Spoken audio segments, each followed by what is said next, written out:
Hare Nama eva kevalam kalo nasteva nasteva nasteva gatiranyata. Hare Nama eva kevalam kalo nasteva nasteva nasteva gatiranyata.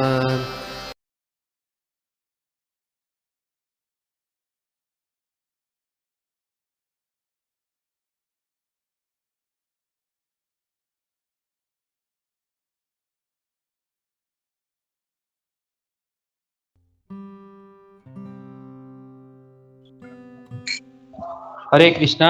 दंडवत प्रणाम प्रभु जी और सभी अतिथि भक्त को दंडवत प्रणाम। आज हमारा परम सौभाग्य है, हमारे बीच आज श्रीमान पंचतत्व प्रिय प्रभु जी आए हैं। पंचतत्व प्रिय प्रभु जी परम पूज्य राधानाथ स्वामी महाराज जी के कृपा पात्र गृहस्थ शिष्य है और 22 साल से वे प्रभु जी भक्ति में है और अपने कई वर्षों से हमें प्रभु जी का ये अनुभव और संग प्राप्त हुआ। प्रभु जी की कृपा से हमें कई बार जो बहुत बड़े बड़े कार्यक्रम आयोजन होते हैं उनमें भी प्रभु जी ने जैसे महत्वपूर्ण अपना भाग निभाया है और प्रभु जी और बहुत ही अच्छी तरफ ये जो सैद्धांतिक तत्व है उसे बहुत सरलता से समझाते हैं। तो आज हमारा परम सौभाग्य है, प्रभु जी से हमें आज श्रवण करने मिलेगा। तो आइए हम प्रभु जी से श्रवण करते हैं सावधानी से। हरे कृष्णा, दंडवत प्रणाम। धन्यवाद प्रभु जी। हरे कृष्णा। हरे कृष्णा। Thank you.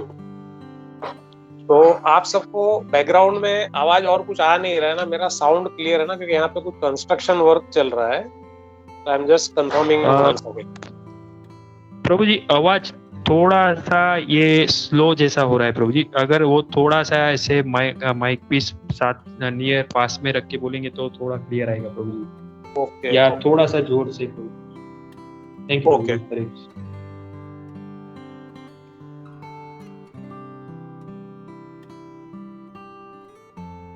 तो आज हमारे पास ये सुंदर अवसर है। आज परम पवित्र मकर संक्रांति है और आज की स्थिति में सूर्य नारायण जो है वे अपनी दिशा को बदलते हैं। तो जब जब सूर्य एक राशि से दूसरी राशि में प्रवेश करते हैं तो उस तिथि को संक्रांति कहते हैं। और आज सूर्य मकर राशि में प्रवेश कर रहे हैं, इसीलिए आज की इस पवित्र तिथि को मकर संक्रांति कहा जाता है।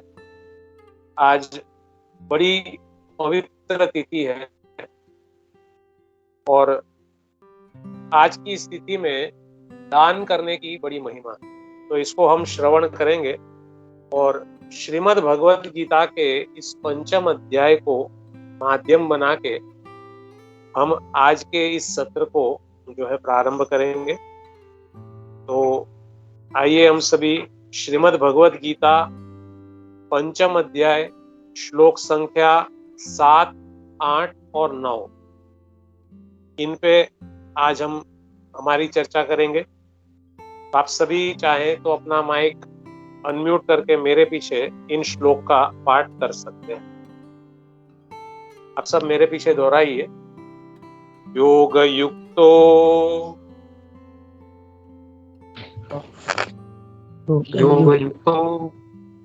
विशुद्धात्मा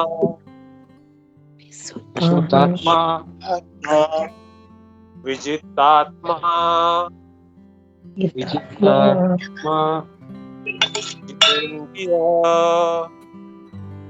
जितेंद्रिय सर्वभूता आत्मभूतात्मा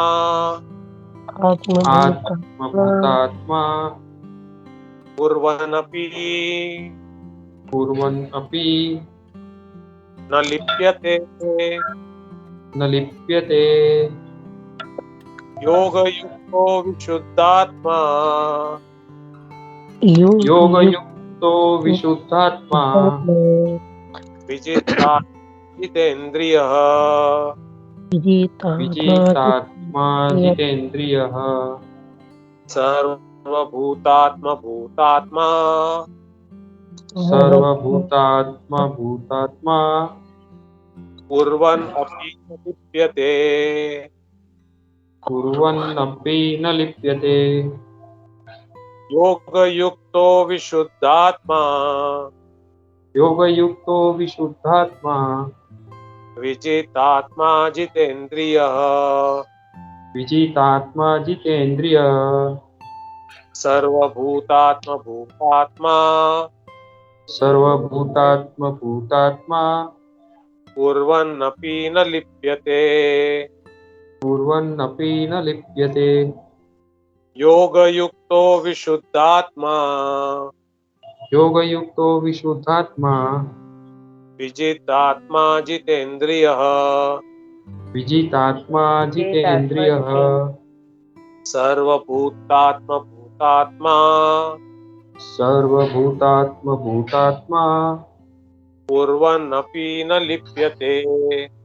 कुर्वन्नपि न लिप्यते। ठीक है, आप में से कोई प्रभु जी और कुछ माता जी इस श्लोक का पाठ कीजिए। प्रभुपाद कीजिए। योगयुक्तो विशुद्धात्मा विजितात्मा जितेन्द्रियः सर्वभूतात्मा भूतात्मा कुर्वन्नपि न लिप्यते। हरे कृष्णा। श्रील प्रभुपाद कीजिए। थैंक यू वेरी मच माता जी। कोई एक प्रभु जी आवृत्ति करना चाहेंगे? हरे कृष्णा प्रभु, दंडवत प्रणाम। हरे कृष्ण प्रभु, दंडवत।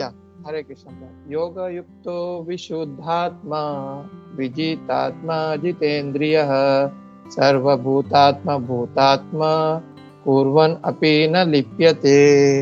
हरे कृष्ण प्रभु। हरे थैंक यू। तो अभी हम लोग इसका शब्दार्थ पढ़ेंगे। योग युक्त, भक्ति में लगे हुए, विशुद्ध आत्मा, शुद्ध आत्मा, विजितात्मा, आत्म संयमी, जितेंद्रिय, इंद्रियों को जीतने वाला, सर्वभूत, समस्त जीवों के प्रति, आत्मभूतात्मा, दयालु, कुर्वन अपि, कर्म में लगे रहकर भी, न कभी नहीं, लिप्यते, बंधता है। अनुवाद और तात्पर्य ऐसी भक्तिवेदांत स्वामी श्रील प्रभुपाद के द्वारा। श्रील प्रभुपाद की है। जो भक्ति भाव से कर्म करता है, जो विशुद्ध आत्मा है और अपने मन तथा इंद्रियों को वश में रखता है, वह सबों को प्रिय होता है और सभी लोग उसे प्रिय होते हैं। ऐसा व्यक्ति कर्म करते हुए भी कभी भी नहीं बंधता। तात्पर्य हम चर्चा के दौरान इसके ऊपर प्रकाश डालेंगे। आइए सभी अपने हाथों को जोड़िए और मंगलाचरण का पाठ कीजिए। ओम ज्ञानतिमिरन्धस्य ज्ञानाञ्जनशलाकया चक्षुरुन्मीलितं येन तस्मै श्रीगुरुवे नमः। श्रीचैतन्यमनोभीष्टं स्थापितं येन भूतले स्वयं रूप कदा मह्यं ददाति स्वपदान्तिकं। वन्देऽहं श्रीगुरौ श्रीयुतपदकमलं श्रीगुरून् वैष्णवांश्च श्रीरूपं साग्रजातं सहगणा रघुनाथान्वितं तं सजीवं साद्वैतं सावधूतं परिजनसहितं कृष्णचैतन्यदेवं श्रीराधा कृष्णपदान् सहगणा ललिता श्रीविशाखान्वितांश्च। नमो विष्णुपादाय कृष्णप्रेष्ठाय भूतले श्रीमते भक्तिवेदांत स्वामीनिति नामिने। नमस्ते सारस्वते देवे गौरवाणी प्रचारिणे निर्विशेष शून्यवादी पाश्चात्य देश तारिणे हे कृष्ण करुणा सिंधु दीनबंधो जगतपते गोपेश गोपिका कांत राधा कांत नमोस्तुते तप्त कांचन गौरांगी राधे वृंदावनेश्वरी वृषभानुसुते देवी प्रणमामि हरिप्रिये वाञ्छाकल्पतरुभ्यश्च कृपा सिन्धुभ्य एव च पतितानां पावनेभ्यो वैष्णवेभ्यो नमो नमः। जय श्री कृष्ण चैतन्य प्रभु नित्यानंद श्री अद्वैत गदाधर श्रीवासादि गौर भक्तवृंद। हरे कृष्णा कृष्णा कृष्णा हरे हरे हरे राम राम राम हरे हरे। हरे कृष्णा कृष्णा कृष्णा हरे हरे हरे राम राम राम हरे हरे। हरे कृष्णा कृष्णा कृष्णा हरे हरे हरे राम राम राम हरे हरे। मुखं करोति वाचालं पंगुं लंघयते गिरिं यत्कृपातमहं वन्दे श्रीगुरुं दीनतारिणं परमानन्दमाधवं श्रीचैतन्यैश्वरम्। एक मिनट।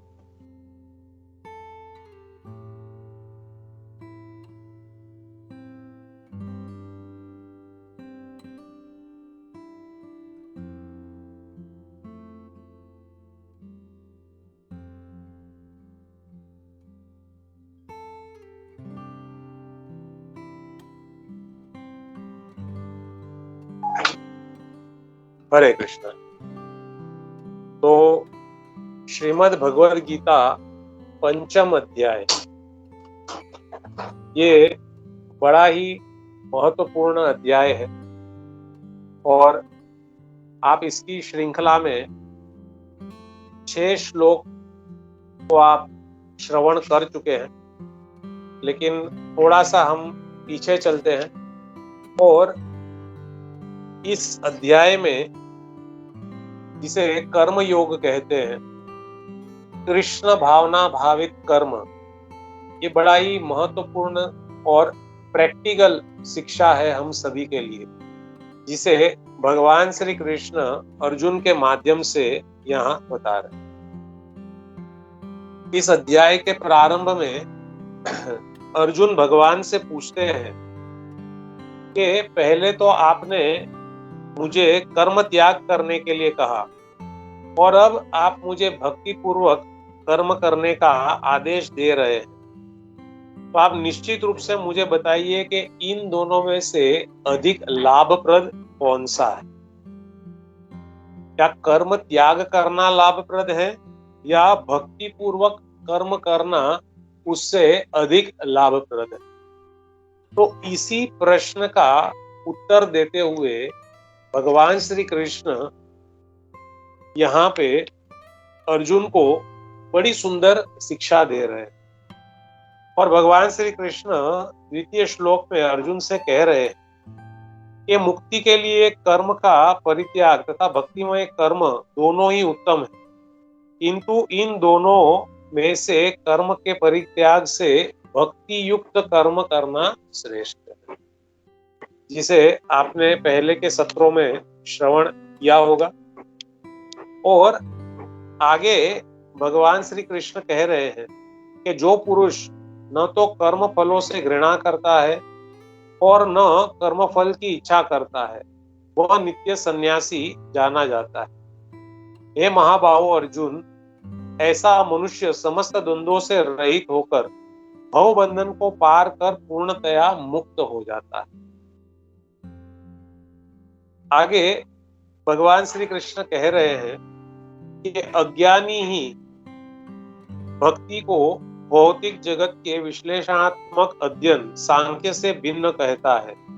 जो वस्तुतः ज्ञानी है वह कहते हैं कि जो इनमें से किसी एक मार्ग का भलीभांति अनुसरण करता है, वे दोनों के फल को प्राप्त कर लेता है। और आगे भगवान कह रहे हैं कि जो यह जानता है कि विश्लेषणात्मक अध्ययन अर्थात सांख्य योग द्वारा प्राप्य स्थान भक्ति द्वारा भी प्राप्त किया जा सकता है, और इस तरह जो सांख्य योग तथा भक्ति योग को एक समान देखता है वही वस्तुओं को यथा रूप में देखता है। भक्ति में लगे बिना केवल समस्त कर्मों का परित्याग करने से कोई सुखी नहीं बन सकता, परंतु भक्ति में लगा हुआ विचारवान व्यक्ति शीघ्र ही परमेश्वर को प्राप्त कर लेता। तो यहाँ तक हमने गत सत्रों में श्रवण किया होगा ऐसी मैं आशा करता हूँ। और ये एक भूमिका है इस अध्याय की। श्रीमद् भगवद गीता के प्रत्येक इसमें 18 अध्याय है, और श्रीपाद शंकराचार्य श्रीमद् भगवद गीता को हमारी माता के साथ तुलना करते हैं। श्रीमद् भगवद गीता ये हमारी पालक माता के समान ही एक माता है। हमारी पालक माता, हमारी जन्म देने वाली जो माता है, ये 2 हाथों से हमारा पालन करती है। लेकिन श्रीपाद शंकराचार्य कहते हैं कि श्रीमद् भगवद गीता एक ऐसी माता है जो 18 हाथों से विथ 18 हैंड्स वो हमारा पालन करती है। और श्रीमद् भगवद गीता के ये 18 अध्याय ही ये उनके 18 हाथ के समान। और श्रीमद् भगवद गीता के इन वाक्यों को अध्याय के रूप में वर्णित किया गया है। ये अध्याय शब्द जो है ये बड़ा महत्वपूर्ण है। अध्याय का अर्थ होता है अध्ययन करना। अध्ययन का अर्थ होता है डीप स्टडी। तो श्रीमद् भगवद गीता में भगवान जिस ज्ञान को हमें प्रदान कर रहे हैं, इस ज्ञान का हमें वास्तविक लाभ तब होगा जब हम इसका डीप स्टडी करेंगे, हम इसका अध्ययन करेंगे।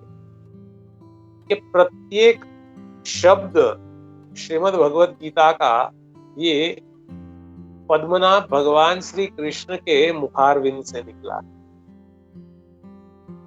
भगवद गीता अर्थात भगवान के मुखारविंद से निकला हुआ यह गीत, तो इसे हमें अध्ययन करना है, डीप स्टडी करना है। और यदि हम श्रीमद् भगवद गीता को ध्यान पूर्वक अध्ययन करते हैं और इसकी शिक्षा को हमारे जीवन में उतारते हैं, तो भगवान श्री कृष्ण जो इस गीत के वक्ता है, इनको प्राप्त करना हमारे लिए सरल बन जाता है। तो प्रस्तुत इस अध्याय में बड़ी सुंदर शिक्षा भगवान अर्जुन को दे रहे हैं, या हमारी भाषा में कहें तो बड़ी प्रैक्टिकल शिक्षा भगवान अर्जुन को दे रहे हैं। कि जब अर्जुन ने पूछा कि कर्मों का त्याग करना श्रेष्ठ है कि भक्तिमय कर्म करना श्रेष्ठ है, तब भगवान श्री कृष्ण अर्जुन से कहते हैं कि दोनों ही मार्ग श्रेष्ठ हैं, लेकिन इन दोनों में सर्वोत्तम श्रेष्ठता जो है वो भक्तिमय कार्य करने में। भक्तिमय कार्य करने में इसीलिए है क्योंकि भक्तिमय कार्य करने से हम हमारी इंद्रियों को जो है हम भगवान की सेवा में लगाते हैं। इंद्रियां जब भगवान की सेवा में लगती है तो इंद्रियां शुद्ध होती। आगे के श्लोकों में आएगा बड़ी सुंदर प्रकार से भगवान श्री कृष्ण ने प्रत्येक इंद्रिय का विषय जो है, इसे कैसे भगवान की सेवा में लगाया जाए, इसका वर्णन किया है। लेकिन उससे पहले भगवान यहाँ पे उस साधक का वर्णन कर रहे हैं कि वो साधक जो भक्ति भाव से कर्म करता है, जो विशुद्ध आत्मा है और अपने मन तथा इंद्रियों को वश में रखता है, वे सबको प्रिय होता है। और सब लोग उसे प्रिय हो। तो एक भक्त की क्या परिभाषा होती है?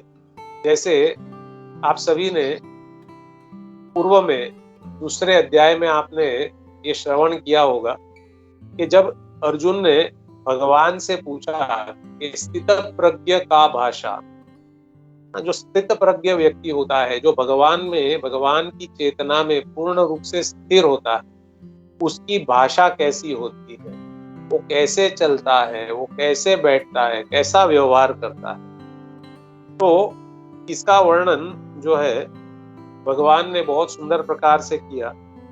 और प्रकट इस श्लोक में भी भगवान कहते हैं कि योग युक्तो विशुद्धात्मा, जो योग से युक्त है ऐसी शुद्ध आत्मा, और ऐसी शुद्ध आत्मा जो है वो आत्म संयमी विजित आत्मा जितेंद्रिय भी होता है। और जो जीव इस प्रकार से भक्ति योग से युक्त है, जो विशुद्ध है और जिसने अपनी इंद्रियों के ऊपर विजय प्राप्त किया है और वो संयमी है, ऐसा व्यक्ति जो है वो सर्वभूत आत्मा अर्थात सभी जीवों के प्रति दयालु रहता है। और ऐसा इसलिए है क्योंकि वो भगवत चेतना से युक्त होता है। या कि हम ये कह सकते हैं कि इस श्लोक में जो है भगवान एक शुद्ध भक्त का वर्णन कर रहे हैं कि एक शुद्ध भक्त कैसा होता है। भगवान कह रहे हैं कि वो भक्ति योग से युक्त रहता है, वो विशुद्ध होता है और साथ ही साथ आत्म संयमी है और अपनी इंद्रियों का जो है अपनी इंद्रियों पे उसने विजय प्राप्त किया। और ये गुण होने के कारण वो सभी जीवों के प्रति दयालु रहता है। शुद्ध भक्त का ये गुण होता है कि वो सभी जीवों के प्रति करुणा का भाव रखता है। और ऐसा इसलिए है क्योंकि वो सभी जीवों में परमात्मा रूप में ईश्वर का दर्शन करता है। जैसे भगवान इसी भगवत गीता में कहते हैं कि वास्तव में पंडित कौन है। तो भगवान कहते हैं कि जो सभी जीवों में, चाहे वो ब्राह्मण हो, चाहे वो गाय हो, चाहे वो हाथी हो या चांडाल भी क्यों ना हो, एक शुद्ध भक्त जो है वो सभी में परमात्मा का दर्शन करता है। और सभी में परमात्मा का दर्शन करने के कारण वो सभी जीवों के प्रति जो है वो दयालु होता है। और जब इस भाव से जब कोई व्यक्ति कर्म करता है तो वो इस भाव से जब कर्म करता है तो कभी भी कर्म के बंधन में वो जो है बंधता नहीं। तो यहाँ पे भगवान हमें कर्म करने की कला सिखा रहे हैं। इस संसार में बिना कर्म किए कोई व्यक्ति रह नहीं सकता है। सभी को कर्म करना होता है, लेकिन ये कर्म किस प्रकार से किया जाए, इसकी कला जो है ना, कर्म को कैसे योग बनाया जाए।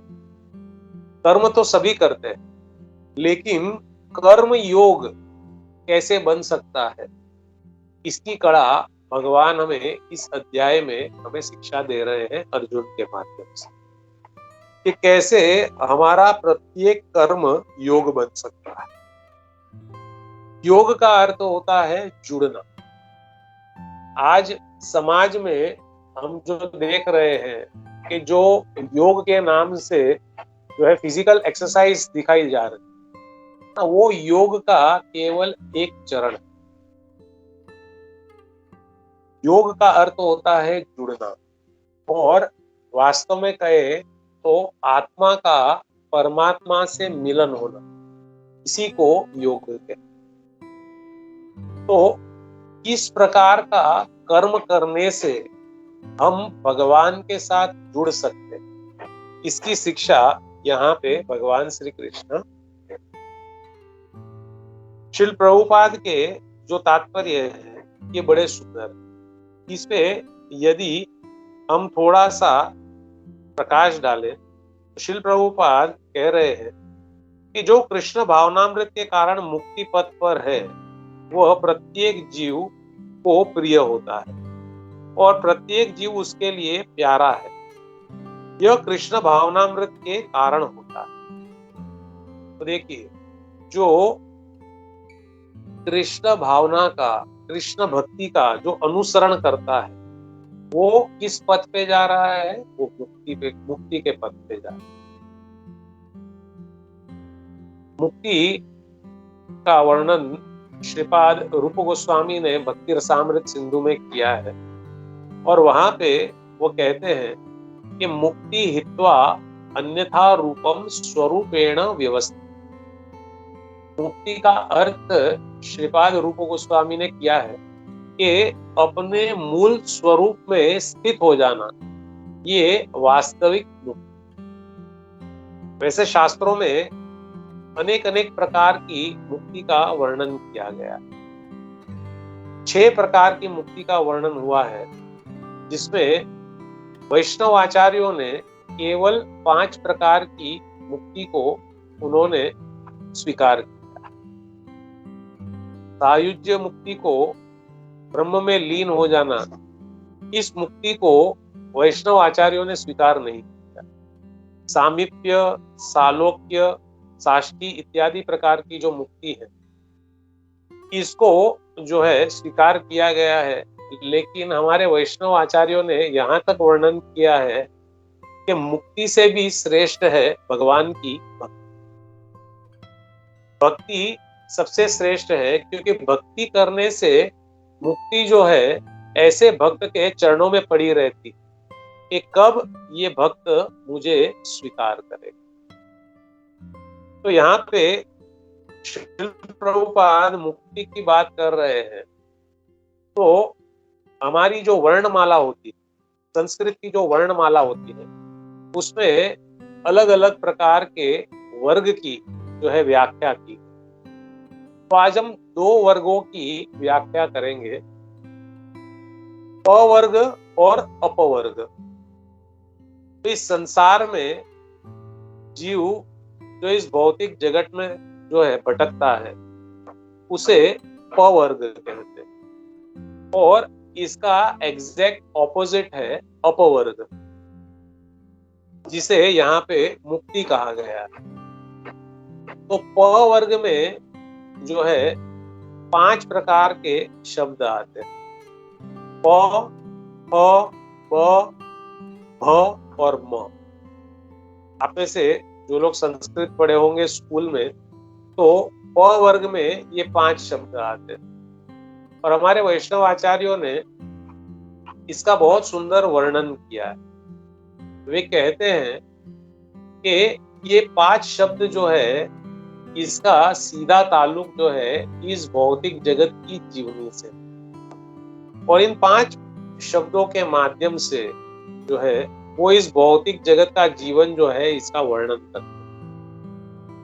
तो प्रथम शब्द जो है वो है प, और प का अर्थ है परिश्रम करना। इस संसार में जो व्यक्ति भक्ति से नहीं जुड़ा हुआ है ना, ऐसा कहना ये ठीक नहीं होगा कि कोई व्यक्ति भक्ति से जुड़ा हुआ नहीं, क्योंकि प्रत्येक जीव जो है ये भगवान का ही भक्त है, लेकिन कुछ इस बात को समझ गए हैं और कुछ इस बात को समझे नहीं। तो जो नहीं समझे हैं और इस शरीर के आवरण में रह के शरीर में ही अपना ममत्व बना चुके हैं, उन्हें, उनके लिए ये प माला जो है ये फिट बैठ, क्योंकि वे क्या करते हैं, पूरा जीवन परिश्रम करते हैं, इतना परिश्रम करते हैं, इतना परिश्रम करते हैं कि परिश्रम करते करते उनके मुख से फेण निकल जाता है ना। ये इस प माला का दूसरा शब्द है फ, परिश्रम करना, कि मैं परिश्रम करके सुखी हो जाऊंगा ना, मैं परिश्रम करके सुखी हो जाऊंगा। लेकिन इतना परिश्रम करते हैं, डे शिफ्ट करते हैं, आफ्टरनून शिफ्ट करते हैं, नाइट शिफ्ट करते हैं, और मुख से फेण निकल जाता है। तो प के बाद आता है फ, और मुख से फेण निकल जाता है लेकिन फिर भी सुख की प्राप्ति नहीं होती। प्राप्त क्या होता है? तो हमारे वैष्णव आचार्य कहते हैं प्राप्त होता है ब, और ब का अर्थ होता है बंधन। हम इस भौतिक संसार में कर्म करने के कारण बंध जाते हैं। ये कर्म बंधन हमें जन्म मृत्यु के इस मैरी गो राउंड में गोल गोल गोल गोल गोल गोल घुमाते रहता है। कभी मनुष्य योनि में, कभी पशु योनि में, कभी कीट योनि में, ऐसे अपने कर्म के अनुसार हम भ्रमण करते हैं। तो हमें बंधन प्राप्त हो, और बंधन प्राप्त होने से क्या होता है, जीव की क्या गति होती है? तो अगला शब्द आता है भ, और भ का अर्थ होता है भय। परिश्रम करते हैं, मुख से फेण निकल जाता है और कुछ प्राप्त नहीं होता है, केवल बंधन प्राप्त होता है, और बंधन प्राप्त होने से ही भय प्राप्त होता है। हमारे आचार्यों ने बहुत सुंदर बात बताई है कि भय जीव को कब प्राप्त होता है। तो आचार्यगण बताते हैं कि भयम द्वितीया अभिनिवेशस्य, जब जीव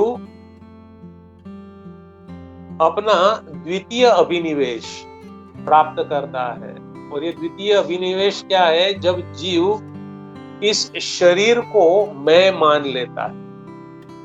वैसे तो आत्मा भगवान का सनातन अंश है, भगवान का विशुद्ध अंश है, लेकिन जब उसका पतन होता है और उसे ये भौतिक शरीर प्राप्त होता है, द्वितीय अभिनिवेश हो जाता है कि मैं ये शरीर हूं, और इस शरीर से उत्पन्न होने वाली सभी वस्तुएं मेरी हैं। इस शरीर के संबंध में जो कोई आता है वो मेरा है। जब ये द्वितीय अभिनिवेश हो जाता है तो भय का प्राकट्य होता है। भयम द्वितीय अभिनिवेशस्य। तो प ह ब भ भय होता है।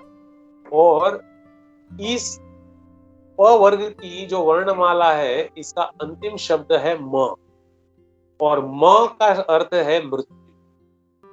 तो जब मृत्यु आती है तो अपने साथ सब कुछ लेकर चले जाते। एक क्षण में जिसे हम अपना मानते हैं, जिस वस्तु को हम अपना मानते हैं, जिन लोगों को हम अपना मानते हैं, ये सब कुछ हमसे एक ही क्षण में छीन लिया जाता है। तो इस भौतिक जीवन शैली को इस प वर्णमाला से हमारे वैष्णव आचार्यों ने, विशेष करके श्रील प्रभुपाद जैसे संतों ने इसका वर्णन किया। तो ये प वर्ग है, और प वर्ग का ठीक विरुद्ध अपवर्ग है, और अपवर्ग का अर्थ होता है मुक्ति प्राप्त करना। तो मुक्ति यदि हम प्राप्त करना चाहते हैं, जैसे श्रीपाद रूप गोस्वामी ने कहा है, मुक्ति हित्वा अन्यथा रूपम स्वरूपेण व्यवस्थित, अपने मूल स्वरूप पे स्थित हो जाना, अपने मूल स्वरूप को समझ लेना और उसके अनुसार कार्य करना, यह प वर्ग है। क्षमा कीजिए, यह अपवर्ग है। तो हमें अपवर्ग की ओर हमें जो है आगे बढ़ना है, हमें इस प वर्ग में फंसे नहीं रहना है। और जो अपवर्ग की ओर आगे बढ़ने का जो साधक है, जो भक्ति के माध्यम से कर्म करता है, वो सभी जीवों को प्रिय होता है और उसके लिए सभी जीव प्रिय होते हैं। और ऐसा क्यों होता है? क्योंकि वो कृष्ण भावना भावित है और प्रत्येक व्यक्ति में वो भगवान का दर्शन करता है। ऐसा व्यक्ति किसी भी जीव को कृष्ण से पृथक नहीं सोच पाता। जिस प्रकार वृक्ष की पत्तियां तथा टहनियां वृक्ष से भिन्न नहीं होती, वह भली भांति जानता है कि वृक्ष की जड़ में डाला गया जल समस्त पत्तियों तथा टहनियों में फैल जाता है, अथवा आमाशय में भोजन देने से शक्ति स्वतः पूरे शरीर में फैल जाती है। देखिए प्रभुपाद जी यहाँ पे दो सुंदर यहाँ पे एग्जाम्पल्स दे रहे हैं। प्रभुपाद जी कह रहे हैं यथा तरोर मूल निषेचनेन स्तुत्यन्ति स्कंद भुजोपशाखा। जिस प्रकार से यथा तरोर मूल निषेचनेन, तरु का अर्थ वृक्ष होता है, और उसके मूल में जल डालने से उसकी शाखाएं, उपशाखाएं, पत्तियां, फल फूल, इन सभी का पोषण हो जाता है। तो बुद्धिमान व्यक्ति जो है वो हमेशा जड़ में जल डालता है। जो मूर्ख व्यक्ति होता है वो यह सोच सकता है कि मैं प्रत्येक पत्ती के ऊपर जल डालूंगा, है ना, मैं प्रत्येक शाखा के ऊपर जल डालूंगा, नहीं डालूंगा तो ये शाखा जो है, ये पत्तियां जो है, ये फूल फल है, ये सभी जो है ये सूख जाए। लेकिन ये मूर्खता है। दूसरा उदाहरण प्रभुपाद जी दे रहे हैं कि जिस प्रकार से पेट को, आमाशय को भोजन दे दिया जाए, तो पेट को भोजन देने से शरीर के सभी अंग जैसे हाथ है, पांव है, आंख, कान, नाक, सबको जो है अपना पोषण मिल जाता है। तो उसी प्रकार से यदि हम ये कृष्ण भावना भावित कर्म करने की कला सीख जाए, कृष्ण भावना भावित कर्म जो है यदि कैसे किया जाए, हमारा प्रत्येक कर्म कृष्ण को प्रसन्न करने के लिए यदि हम करते हैं तो कृष्ण यदि प्रसन्न हो जाए तो हमें अन्य किसी व्यक्ति को प्रसन्न करने की आवश्यकता। कृष्ण उस वृक्ष के समान है या कृष्ण उस पेट के समान है कि यदि उसे संतुष्ट कर दिया जाए तो अपने आप पूरा वृक्ष जो है उसको पोषण प्राप्त हो जाता है, या शरीर के सभी अंगों को पोषण प्राप्त हो जाता है। आगे प्रभुपाद जी कहते हैं क्योंकि कृष्ण भावना व्रत में कर्म करने वाला सबों का दास होता है, अतः वह हर एक को प्रिय होता है। क्योंकि प्रत्येक व्यक्ति उसके कर्म से प्रसन्न रहता है, अतः उसकी चेतना शुद्ध रहती है। तो कृष्ण भावनामृत में हमें क्या शिक्षा ग्रहण करनी, अब इसकी बात चलो। कृष्ण भावनामृत में हमें यह सिखाया जाता है कि हमें दास दासानुदास की भावना, क्योंकि ये हमारा स्वरूप। कि चैतन्य महाप्रभु अपनी शिक्षाओं में जीव का जो स्वरूप है इसका वर्णन करते हुए कह रहे हैं कि जीवेर स्वरूप है कृष्णेर नित्य दास। जीव जो है यह कृष्ण का नित्य दास। इस भौतिक जगत में किसी की दासता ये बड़े निम्न प्रकार से देखी जाती है ना। बीइंग अ सर्वेंट और a sub servant to somebody is thought to be of a very low nature. किसी का दासत्व इस भौतिक जगत में बहुत अच्छा माना जाता है, लेकिन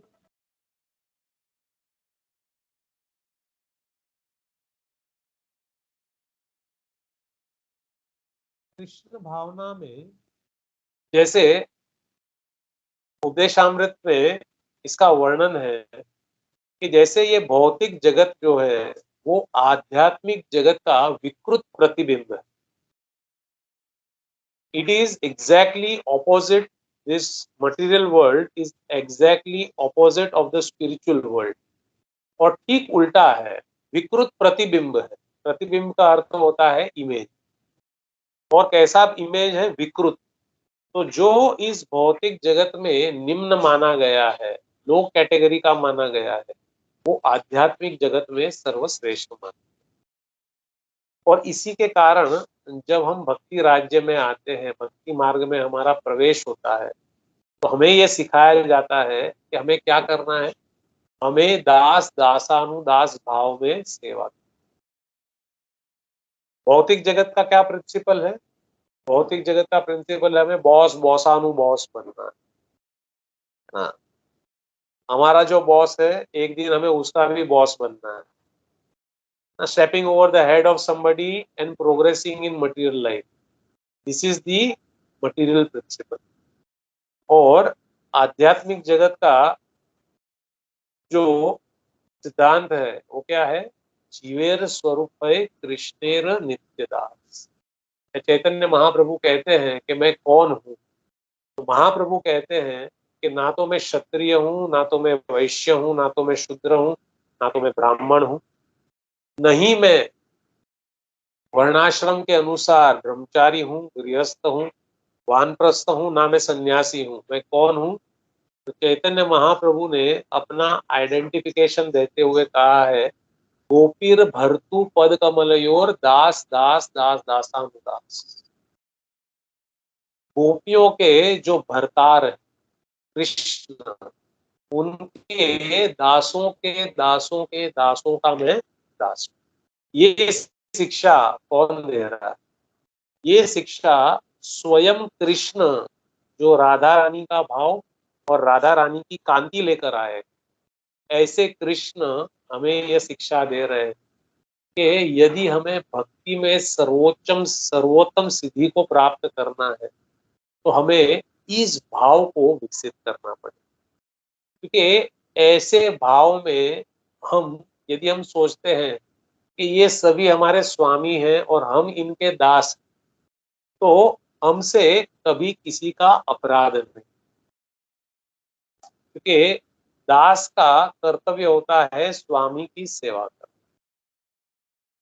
तो जब हम सेवा के इस भाव को हमेशा अपने हृदय में हम विकसित करके रखेंगे तो हमारे लिए सब स्वामी हो जाए। इस्कॉन में या ब्रह्म मध्व गौड़ीय संप्रदाय में हम दूसरे भक्तों को प्रभु कहकर संबोधित करते हैं, अन्य स्त्रियों को माता कहकर संबोधित करते हैं। तो ये सब हमारे प्रभु हैं और हम कौन हैं? हम इनके दास। तो ऐसे दासत्व का यदि भाव हम रखते हैं तो प्रभुपाद कहते हैं कि ऐसे दासत्व का भाव रख के हम सबको प्रिय हो सकते हैं और हमारी जो चेतना है, हमारी जो कॉन्शियसनेस है, ये प्योर है। स्वामित्व का भाव आने से ही हमारी चेतना दूषित होती, और ये स्वामित्व की भावना के कारण ही हमारा इस भौतिक जगत में पतन हुआ। वास्तविक स्वामी कृष्ण है, लेकिन हम भगवान बनना चाहते हैं, हम ईश्वर बनना चाहते हैं, हम भोक्ता बनना चाहते हैं। इसीलिए हमारी चेतना का पतन हुआ और इसीलिए हम भगवान के धाम से इस भौतिक जगत में हम भटक रहे हैं। तो इसीलिए यहाँ पे कहा जा रहा है कि योग युक्त विशुद्ध आत्मा जो होता है वो हमेशा अपने आप को दूसरों का दास मानता है और इस प्रकार से वो सबकी सेवा करता है और उसके कारण वो सबका प्रिय होता है और इस प्रकार से अपनी चेतना को वो शुद्ध रखता है। क्योंकि उसकी चेतना शुद्ध रहती है अतः उसका मन पूर्णतया नियंत्रण में रहता है। यदि हमारी चेतना शुद्ध है, हमारी कॉन्शियसनेस शुद्ध है, तो हमारा मन नियंत्रण में रह सकता है। यदि हमारी चेतना दूषित है तो फिर हमारा मन नियंत्रण में नहीं रह सकता।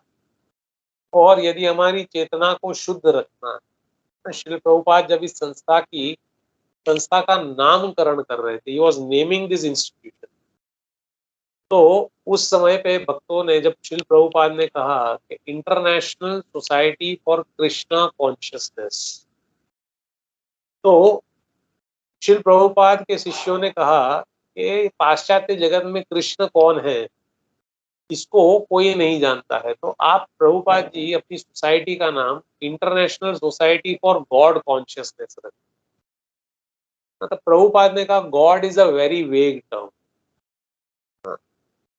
तुम आज किसी को भगवान मानोगे, कल किसी को भगवान मान लोगे, तो ऐसा हमारा भगवान, हम सभी का भगवान जो है वो एक है और वो कृष्ण है। इसीलिए कृष्ण ही रहेगा। एंड एंड में प्रभुपाद जी ने जो वर्ड रखा है दैट इज कॉन्शियसनेस। कृष्ण भक्ति में सबसे महत्वपूर्ण है कि हमारी चेतना कैसी है, हमारी कॉन्शियसनेस कैसी। हम ये जितने भी उपचार कर रहे हैं, भक्ति के जितने भी उपचार हम कर रहे हैं, ये क्यों कर रहे हैं? हमारी चेतना जो मलिन हो चुकी, हमारी कॉन्शियसनेस जो मैली हो चुकी है, उसे हमें शुद्ध करना है। हरि नाम के माध्यम से, हरि कथा के माध्यम से, वैष्णव सेवा के माध्यम से हमारी चेतना जो दूषित हो गई है, इसको हम स्वच्छ कर रहे हैं। तो ऐसी स्वच्छ जिसकी चेतना है, उसका मन पूर्णतया उसके नियंत्रण में रहता है। और मन यदि नियंत्रण में है तो इंद्रियां अपने आप नियंत्रित हो जाती। सभी इंद्रियों का राजा है मन, और मन के ऊपर है बुद्धि। प्रभुपाद जी बहुत सुंदर एग्जाम्पल देते हैं। प्रभुपाद कहते हैं कि आत्मा जो है उसकी तुलना प्रभुपाद जी एक रथ पे बैठे हुए एक मुसाफिर की तरह प्रभुपाद जी करते हैं। प्रभुपाद जी कहते हैं कि ये जो रथ है वो ये शरीर के समान, और इस रथ में 5 घोड़े लगे हुए। तो 5 घोड़े कौन से हैं? तो प्रभुपाद जी कहते हैं कि हमारी जो 5 कर्मेंद्रियां वो इन 5 घोड़ों के समान, और घोड़ों के ऊपर जो लगाम लगी हुई है वो हमारा मन। और मन के ऊपर कौन है? तो इसका ड्राइवर कौन है? तो कहते हैं कि हमारी बुद्धि जो है वो इस रथ का ड्राइवर है, जो मन के माध्यम से इन इंद्रियों को कंट्रोल करता है। यदि इन घोड़ों के ऊपर जो है बुद्धि की लगाम नहीं होगी, तो ये रथ जो है ये अपने डेस्टिनेशन तक नहीं पहुंच पाए। जीवात्मा जो इसका मुसाफिर है, इसका डेस्टिनेशन है भगवत धाम जाना। लेकिन यदि हमारी इंद्रियां हमारे मन के वश में नहीं है ना, और हमारा मन जो है वो बुद्धि के माध्यम से यदि इसको हम संतुलित नहीं करते हैं, तो हम कभी भी अपने लक्ष्य तक, अपने डेस्टिनेशन तक नहीं पहुंच पाएंगे। तो ये कनेक्शन बहुत सुंदर यहाँ पे प्रभुपाद जी बता रहे हैं, और वो कह रहे हैं कि क्योंकि उसका मन सदैव कृष्ण में स्थिर रहता है, अतः उसके विचलित होने का प्रश्न ही नहीं उठता। न ही उसे कृष्ण से संबंध कथाओं के अतिरिक्त अन्य कार्यों में अपनी इंद्रियों को लगाने का अवसर मिलता है। वह कृष्ण कथा के अतिरिक्त और कुछ सुनना नहीं चाहता। वह कृष्ण को अर्पित किए हुए भोजन के अतिरिक्त कुछ अन्य खाना नहीं चाहता, और न ऐसे किसी स्थान जाने की इच्छा रखता है जहां कृष्ण संबंधी कार्य न हो। अतः उसकी इंद्रियां वश में रहती। तो प्रभुपाद जी यहाँ पे 3 बात बता रहे हैं। प्रभुपाद जी यहाँ बता रहे हैं कि यदि हम हमारी इंद्रियों को वश में करना चाहते हैं तो हमें क्या सुनना चाहिए, हमें क्या खाना चाहिए, और हमें कहाँ जाना चाहिए। Very important. प्रभुपाद जी कहते हैं कि हमें क्या सुनना चाहिए, तो प्रभुपाद जी कहते हैं कि हमें कृष्ण कथा के अतिरिक्त हमें और कुछ सुनना नहीं चाहिए। कृष्ण संबंधी वार्ताओं के अतिरिक्त हमें और कुछ सुनना नहीं चाहिए, कि यदि हम और कुछ सुनते हैं तो इससे हमारी जो चेतना है यह दूषित है। दूसरा, प्रभुपाद जी कहते हैं हमें क्या खाना चाहिए। प्रभुपाद जी कहते हैं कि कृष्ण को अर्पित किया हुआ भोजन ही हमें ग्रहण करना।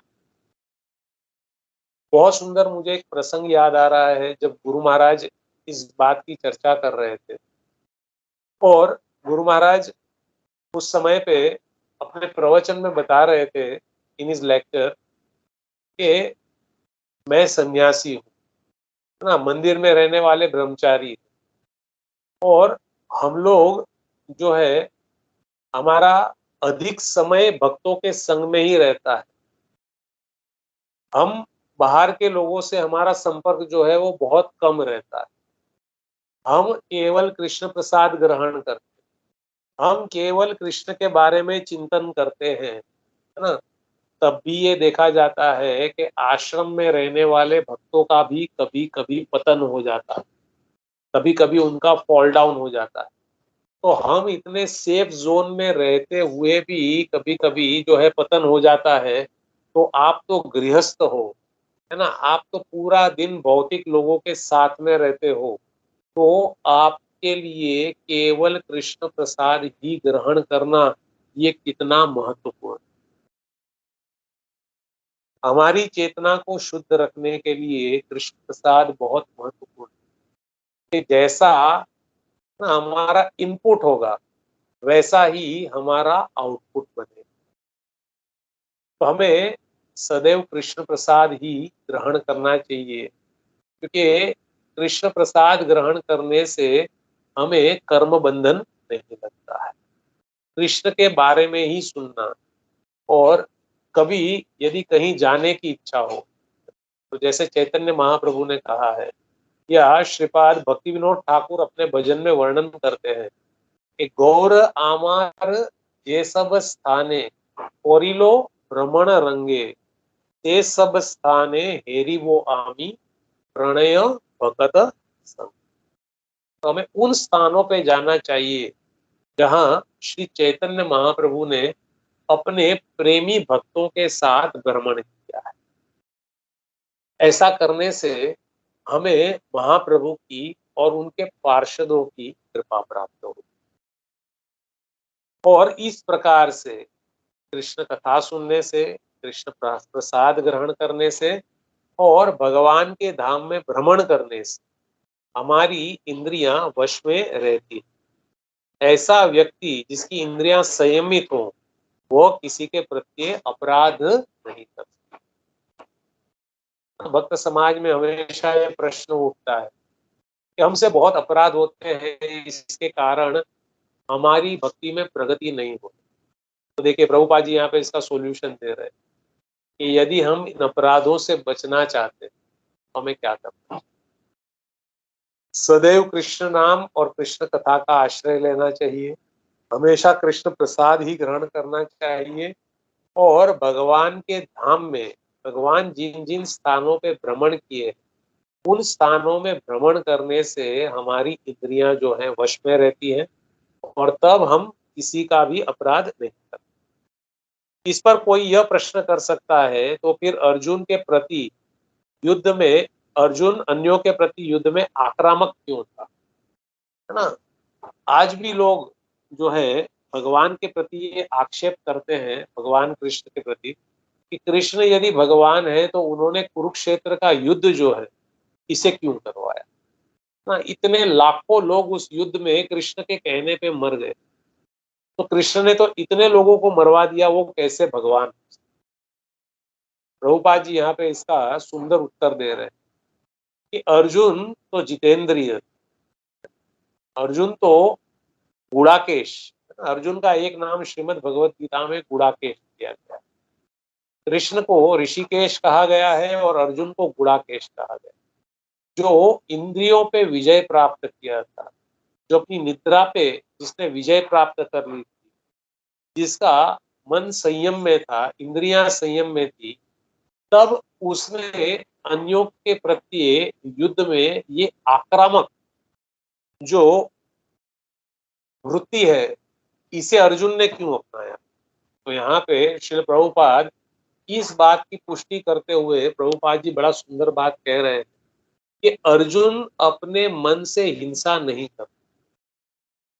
भगवान श्री कृष्ण के कहने पर अर्जुन ने यह युद्ध किया, और अर्जुन के विपक्ष में जितने भी लोग उस युद्ध को करने के लिए आए थे वे सभी अधर्मी।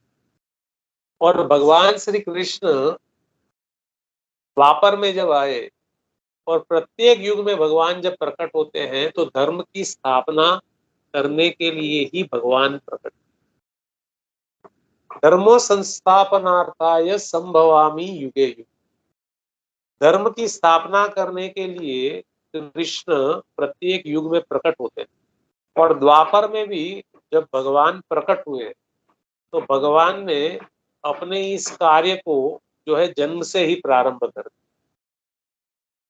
6 दिन के थे तब भगवान ने पूतना का वध किया, फिर शट्टासुर का वध किया, तृणावर्त का वध किया, अनेकों असुरों का वध किया भगवान ने। लेकिन भगवान ने देखा कि ये रिटेल का बिजनेस जो है, इससे मैं अपने डेस्टिनेशन तक नहीं पहुंच पाऊंगा ना। ये एक एक असुर को मारने से काम नहीं चलेगा, क्योंकि इस द्वापर युग में बहुत सारे असुर, बहुत सारे अधर्म। तो भगवान ने ये कुरुक्षेत्र का जो युद्ध है, भगवान की इच्छा से ही हुआ, और इस युद्ध में भगवान ने होलसेल में भगवान ने जितने भी अधर्मी लोग थे, इन सभी का पांडवों के माध्यम से भगवान ने इनका सफाया कर। तो अर्जुन गुणाकेश है, जितेंद्रिय है, लेकिन कृष्ण की इच्छा के अनुसार किया गया युद्ध जो है, ये धर्म युद्ध था। और अर्जुन ने किसी को मारा नहीं, स्वयं कृष्ण ने ही जो है अपनी दृष्टि से सबको जो है मान। आगे जब आप इसी भगवत गीता के 10वें अध्याय का जब आप अध्ययन करेंगे, तो उसमें विराट स्वरूप में जब भगवान ने अपना विराट रूप अर्जुन को दिखाया, तो अर्जुन ने देखा कि भगवान की असंख्य भुजाएं, असंख्य मुख हैं, असंख्य स्वरूप है, और इसमें ये कुरुक्षेत्र में युद्ध करने आए अतिरथी महारथी, ये सभी भगवान के मुख का निवाला बन चुके। महाभारत में और एक सुंदर प्रसंग आता है, जिसमें एक ऐसे योद्धा का वर्णन है कि वो योद्धा जिस किसी के पक्ष में जाता, उसकी विजय निश्चित। और उस योद्धा का नाम था बर्बरीक। ये बर्बरीक इतना शक्तिशाली था कि वो जिस किसी के पक्ष से लड़ता, उस पक्ष की विजय निश्चित। लेकिन भगवान श्री कृष्ण ने कुछ ऐसी योजना बनाई कि बर्बरीक को युद्ध का अवसर नहीं, बर्बरीक को उस युद्ध में भाग करने लेने का अवसर नहीं मिला। लेकिन बर्बरीक ने भगवान से एक इच्छा प्रकट की कि आपने मुझे युद्ध में प्रवेश नहीं दिया, लेकिन आपकी कृपा से मैं इस पूरे युद्ध को देखना चाहता हूं। तब बरगद के एक वृक्ष के ऊपर भगवान ने बर्बरीक का जो मस्तक था उसे वहां पे रख दिया, जिस स्थान से बर्बरीक कुरुक्षेत्र के 18 दिन होने वाले उस पूरे युद्ध का दर्शन। युद्ध समाप्त हुआ, पांडवगण विजयी हुए, और जब विजयी हुए तो सब जो है पांडव एक दूसरे से कहने लगे कि इस युद्ध में जो है मैंने सबसे ज्यादा योद्धाओं को मारा ना। भीम अपनी गदा दिखाते हुए कहने लगे कि इस गदा से मैंने सबसे ज्यादा योद्धाओं का वध। तब अर्जुन ने कहा नहीं नहीं, मेरे इस गांडीव से जो है सबसे अधिक योद्धाओं का वध। और जब इस बात का निष्कर्ष नहीं निकल रहा था, इसका फाइनल डिसीजन नहीं आ रहा था, तब ये सभी भगवान श्री कृष्ण के पास, और भगवान श्री कृष्ण से प्रश्न किया कि इस कुरुक्षेत्र के युद्ध में सबसे अधिक पराक्रम किसने किया। तो भगवान श्री कृष्ण ने पांडवों को कहा कि इसका उत्तर जो है वही व्यक्ति दे सकता है जिसने इस कुरुक्षेत्र के युद्ध को 18 के 18 दिन जो है पूर्ण रूप से देखा। और भगवान श्री कृष्ण सभी पांडवों को बर्बरीक के पास लेकर गए, और जब बर्बरीक से पूछा गया कि बताओ कि इस कुरुक्षेत्र के युद्ध में सबसे अधिक पराक्रम किसने किया, तब बर्बरीक ने कहा कि सबसे अधिक पराक्रम न अर्जुन ने किया, न भीम ने किया, न युधिष्ठिर ने किया। सबसे अधिक पराक्रम तो अर्जुन के रथ पे बैठे हुए भगवान श्री कृष्ण ने किया, और मैंने देखा कि उनका सुदर्शन चक्र जो है वो विपक्ष की पूरी सेना को विध्वंस कर रहा। तो अर्जुन को तो भगवान ने केवल माध्यम बना, अर्जुन को केवल माध्यम बना के भगवान ने इस कुरुक्षेत्र के युद्ध में, ये देखा जाता है कि लोग विपक्ष के योद्धा अर्जुन के हाथों मारे गए, लेकिन अर्जुन, जैसे प्रभुपाद जी कहते हैं कि वो तो कुरुक्षेत्र की युद्ध भूमि में युद्ध करता हुआ वास्तविक युद्ध नहीं कर रहा था। वो तो पूर्ण कृष्ण भावनामृत में कृष्ण के आदेश का पालन मात्र कर रहा था, और ऐसा व्यक्ति कभी भी कर्म बंधन से नहीं बंधता। तो हम लोग भी यदि कर्म बंधन में नहीं बंधना चाहते, हम भी कर्म बंधन से मुक्त रहना चाहते हैं, तो हम कैसे मुक्त हो सकते हैं, इसका वर्णन अब आने वाले जो दो श्लोक है इसमें भगवान श्री कृष्ण का।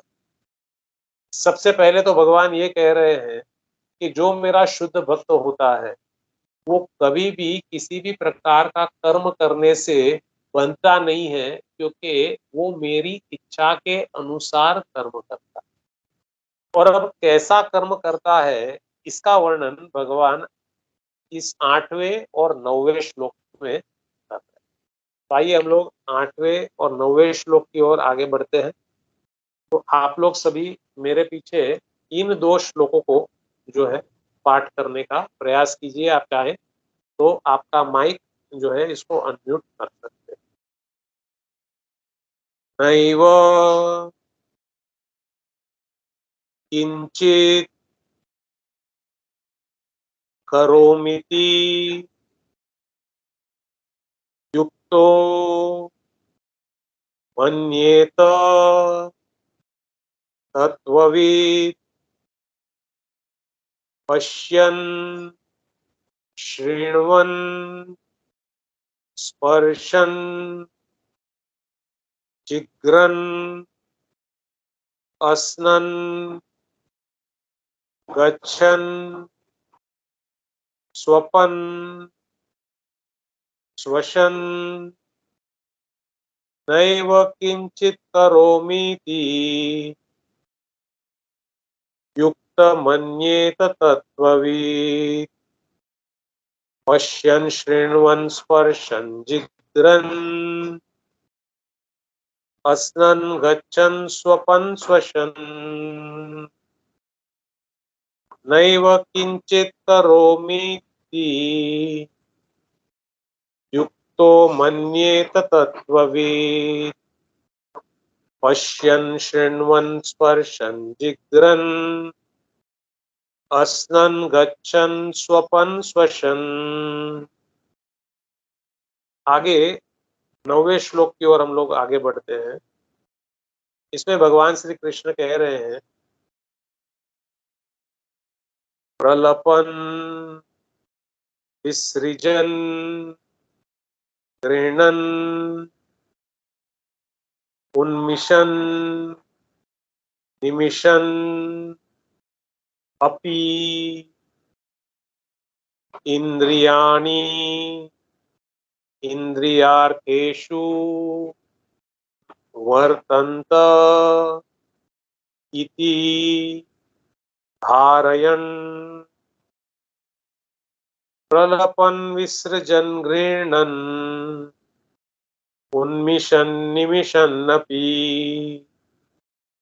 इंद्रियाणि इंद्रियार्थेषु वर्तन्त इति धारयन् प्रलपन् विसृजन् गृह्णन् उन्मिषन् निमिषन्नपि इंद्रियाणि इंद्रियार्थेषु वर्तन्त इति धारयन् प्रलपन् विसृजन् गृह्णन् उन्मिषन् निमिषन्नपि इंद्रियाणि इंद्रियार्थेषु वर्तन्त इति धारयन्। कोई इन श्लोकों का आवृत्ति करने चाहेंगे तो अपना माइक आप अनम्यूट कर सकते हैं।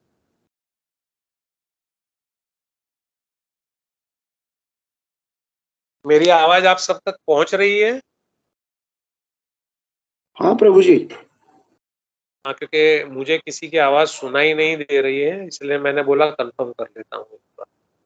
ओके, तो इन दो श्लोकों में भगवान श्री कृष्ण बड़ी सुंदर चर्चा कर रहे हैं। आइए हम शब्दार्थ की ओर थोड़ा सा ध्यान डालते हैं।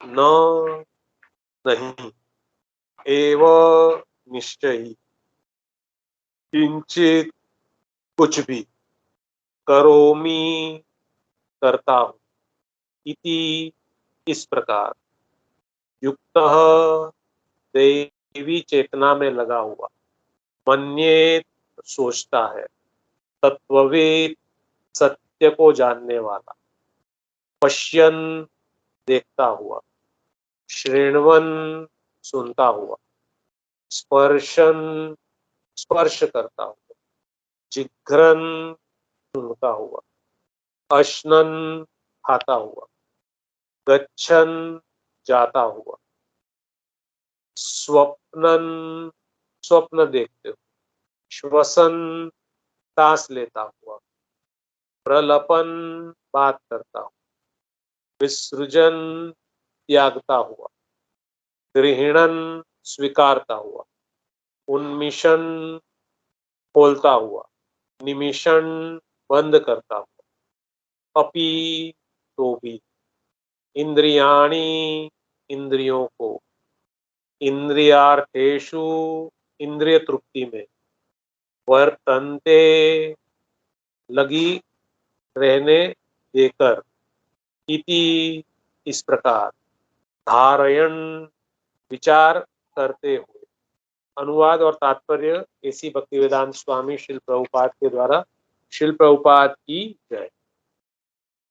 दिव्य भावनामृत युक्त पुरुष देखते हैं, सुनते हैं, स्पर्श करते हैं, सूंघते, खाते, चलते फिरते, सोते तथा श्वास लेते हुए भी अपने अंतर में सदैव यही जानता रहता है कि वास्तव में वह कुछ भी नहीं करता। बोलते, त्यागते, ग्रहण करते या आंखें खोलते, बंद करते हुए भी वह यह जानता रहता है कि भौतिक इंद्रियां अपने अपने विषय में प्रवृत्त है और वह इन सबसे पृथक।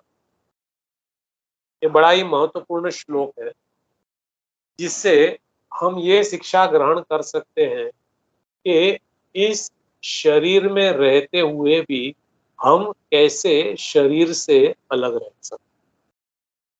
जैसे हमने अभी चर्चा की, भयम द्वितीया अभिनिवेशस्य, जीव को भय तब प्राप्त होता है जब वो अपने आप को इस शरीर से एक मानने लगता है। जब वो ये सोचता है कि मैं ही शरीर हूं, है ना। वास्तव में जीवात्मा तो चिन्मय है, वो भगवान का शाश्वत अंश है, लेकिन जब वो शरीर को ही मैं मान बैठता है और शरीर को मैं मानने के कारण शरीर से उत्पन्न होने वाले जितने भी सुख हैं उसको भोगने का प्रयास करता है, तब वो भवबंधन में फंस जाता है। लेकिन यहाँ पे भगवान श्री कृष्ण जो है, शुद्ध भक्त कैसा होता है, वो कैसे सोचता है, उसका वर्णन भगवान यहाँ पे कर रहे हैं। भगवान श्री कृष्ण कह रहे हैं कि दिव्य भावनामृत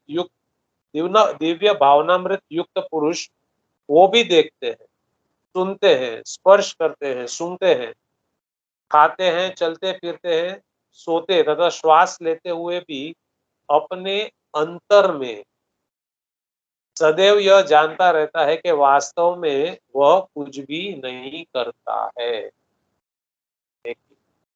ये कर्म करने की वास्तविक कला है। अपने शरीर से विरक्त होने का जो है यही माध्यम। शरीर जो भी कर रहा है, खा रहा है, सो रहा है, पी रहा है, जो भी कर रहा है, सबसे पहले तो हमें इस शरीर के माध्यम से जो है, शरीर को ही एक माध्यम बनाना। शास्त्रों में बहुत सुंदर वर्णन है, हृदय माध्यम सुलभम सुदुर्लभम। ये नृदेह जो है, ये मनुष्य शरीर जो है, ये क्या है, ये एक माध्यम है। और ये सुदुर्लभम, हृदय माध्यम, ये जो सुदुर्लभम है, ये देवताओं को भी दुर्लभ। और ये मनुष्य शरीर जो है, ये एक नौका के समान, ये ऐसी नौका है जिसको यदि हम सही प्रकार से इस्तेमाल करें तो इस नौका के माध्यम से हम इस भव सागर को पार कर। Human body is like a boat which can transcend us through this material ocean of innocence। इस भौतिक जगत से पार करने के लिए ये मनुष्य शरीर नौका के साथ, और इस नौका का जो पतवार है ये हमें किसके हाथ में देना चाहिए, तो कहते हैं गुरु के हाथ में दे देना चाहिए। इस नौका का पतवार जो है ये हमें गुरुदेव के हाथ में दे देना चाहिए। गुरु को कर्णधारम, गुरु को कर्णधार बना देना चाहिए, कैप्टन बना देना चाहिए इस मनुष्य शरीर रूपी नौका का। और गुरु को कर्णधार बना दिया, ये नौका गुरु जी के हाथ में दे दी, और शास्त्र की जो वाणी है, शास्त्र की वाणी जो है ये उस उचित पवन के समान है जो इस नौका को अपने गंतव्य तक पहुंचा सके। तो मनुष्य शरीर एक नौका के समान, गुरु इसके कैप्टन बन जाए, कर्णधार बन जाए, ताकि वो इसे सही गंतव्य तक पहुंचा सके। और श्रीमद् भगवद गीता जैसे शास्त्र की जो वाणी है, ये these are the favourable winds, ये वो उचित पवन है जो नौका को अपने गंतव्य तक पहुंचा सके।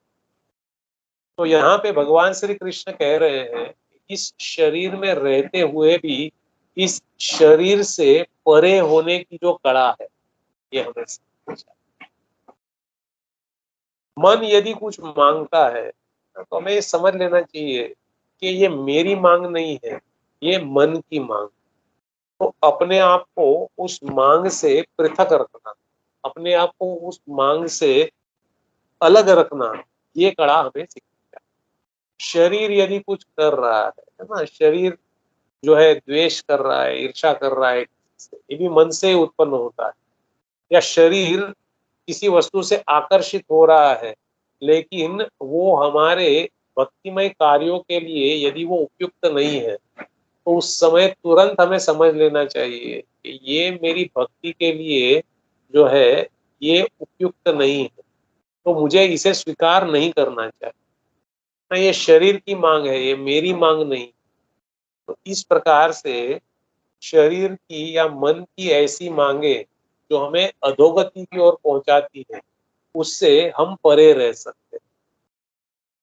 यहाँ पे बहुत सुंदर कृष्ण बता रहे हैं कि वो ये जानता है कि वास्तव में वो कुछ भी नहीं कर रहा, ना वो करता नहीं है। इसी भगवत गीता में भगवान कहते हैं अहंकार विमूढ़ात्मा कर्ता अहम इति मन्यते। जो यह सोचता है कि मैं ये कर रहा हूँ, मैं वो कर रहा हूँ, मैं ये खा रहा हूँ, मैं ये पी रहा हूँ, है ना, मैं ही ये सब कुछ कर रहा हूँ, मैंने ये सब बनाया है, वो कौन है, तो वो कहते हैं वो विमुद्ध आत्मा है, वो पागल है, मूर्ख है। तो अपने आप को इस कर्ता भाव से किस प्रकार विरक्त करना। और यहाँ पे जो है सभी इंद्रियों के बारे में बताया गया है कि जो दृष्टि की इंद्रिय है जिससे हम देखते हैं, कर्णेंद्रिय है जिससे हम सुनते हैं, स्पर्शेंद्रिय है जिससे स्पर्श होता है ना, नासिका है जिससे हम सूंघते हैं, जीवा है जिससे हम स्वाद लेते हैं, है ना, चलते फिरते हैं, सोते हैं, श्वास लेते हैं, वे भी अपने अंतर में सदैव जो है वो यह सोचता है कि वास्तव में मैं कुछ भी नहीं कर रहा हूँ। बोलते, त्यागते, ग्रहण करते या आंखें खोलते बंद करते हुए भी वो यह जानता रहता है कि भौतिक इंद्रियां अपने अपने विषयों में प्रवृत्त है और वह इन सब से पृथक है। पृथक है अर्थात अलग है। तो इस प्रकार से जब हम कर्म करते हैं, या ये जितने भी कर्म बताए हैं, इन सभी को हम भगवान श्री कृष्ण की प्रसन्नता के लिए करते हैं। शास्त्र में, श्रीमद् भागवत में नवधा भक्ति के 9 अलग आचार्यों का वर्णन, और इन नवधा भक्ति में जो है, जिन्होंने अपना आत्मनिवेदन कर दिया, अपना सर्वस्व भगवान को समर्पित कर दिया, ऐसे आचार्य हुए बलि महाराज। और दूसरा वर्णन आता है, जिन्होंने अपनी सभी इंद्रियों से भगवान की सेवा की, ऐसे हैं अम्बरीश महाराज। अम्बरीश महाराज हाथों को भगवान की सेवा में, चरणों से भगवान के मंदिर तक चल के जाते, कानों से कृष्ण नाम कृष्ण करता, जीवा से है ना कृष्ण प्रसाद, कृष्ण नाम लेना, नेत्रों से कृष्ण के भक्तों के दर्शन करना, नासिका से भगवान को अर्पित पुष्प और भगवान को अर्पित तुलसी की सुगंध लेना, है ना, त्वचा से, स्पर्श से भक्तों का स्पर्श करना। इस प्रकार से सभी इंद्रियों को हम भगवान की सेवा में लगा सकते।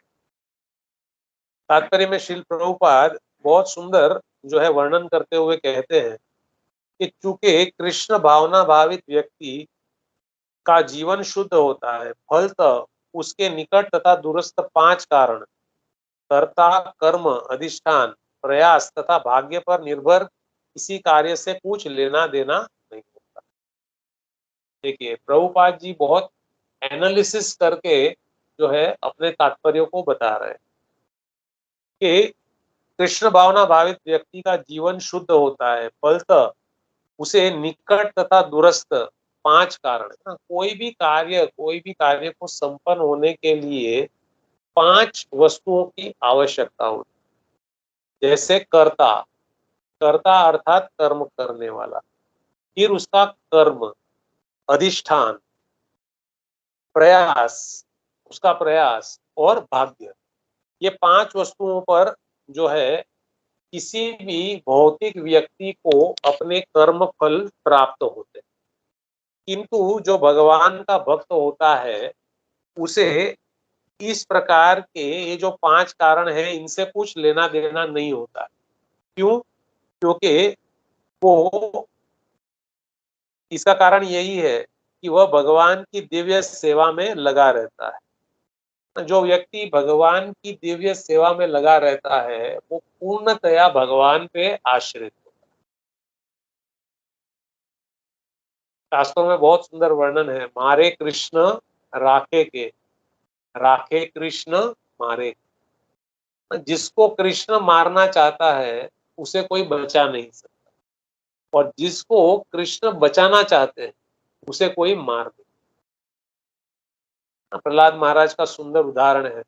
हिरण्यकश्यपु ने मारने के लिए सब प्रयास इस्तेमाल कर लिए, लेकिन कोई प्रहलाद का बाल भी बांका नहीं कर, क्योंकि भगवान की शरण में है प्रहलाद महाराज। उनको एक ही विश्वास था कि अवश्य रक्षिबे कृष्ण, कृष्ण प्रत्येक परिस्थिति में मेरी रक्षा करे, ऐसा उनका विश्वास।